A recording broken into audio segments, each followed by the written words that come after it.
တစ်ဖယ်လိုရဲ့အမြင်မှာတော့ဗျာဇာဘီအလွန်ဆိုကဒီလက်ရှိချက်စီရဲ့လူငယ်ကစားသမားတွေတဲ့ဗျာအကိုက်ညီဆုံးဖြစ်တယ်လို့အသင်းရဲ့ကစားကွက်ကိုလည်းအကောင်းဆုံးပြန်လည်တိစောက်နိုင်မဲ့သူလို့ယုံကြည်နေပါတယ်ဒီနေ့မှာတော့ဗျာချက်စီပရိသတ်တွေကြားမှာတော်တော်လေးစိတ်ဝင်စားစရာကောင်းနေတယ်ဗျာနီးပြသစ်ရှာဖို့တော့တဲ့နေ့တစ်ခုကိုကျွန်တော်ပြောပြပေးချင်ပါတယ်အားလုံးသိကြတဲ့အတိုင်းဗျာအသင်းကဒီနီးပြသစ်ရှာဖို့ပြင်ဆင်နေတဲ့အချိန်မှာနောက်ွယ်ကဗျာဒါရီတာတွေကြားထဲမှာလည်းဘသူ့ကိုခေါ်မလဲဆိုတာလည်းပတ်သက်ပြီးတော့အပြိုင်မှုတွေကရှိနေပါတယ်ဒီဇလန်ရဲ့ဗျာအဓိကဆက်ဆောင်ကတော့ဒီနှစ်ဆဲပိုင်းမှာဗျာလီဗာပူးကနေရောက်ရှိလာတဲ့ဒီအာဂဇာဒါရီတာဒစ်ဖယ်လိုပဲဖြစ်ပါတယ်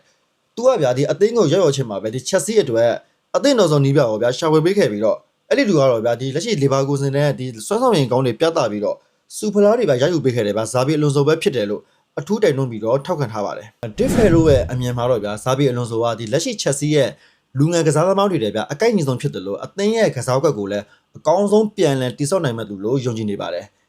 ဒါကြောင့်လည်းဗျာသူကဒီအလွန်ဆိုကိုစတရမ်မိုဘလီစီကိုဗျာခေါ်ဆောင်နိုင်ဖို့အတွက်အာသွန်ခွန်ဆိုင်စူးစမ်းနေတာပါဒါပေမဲ့ဒီခေါ်ယူမှုမှာဗျာအဆုံးဖြတ်ပေးမဲ့သူတွေကတော့အသင်းမှာအရင်ကတည်းကရှိနေတဲ့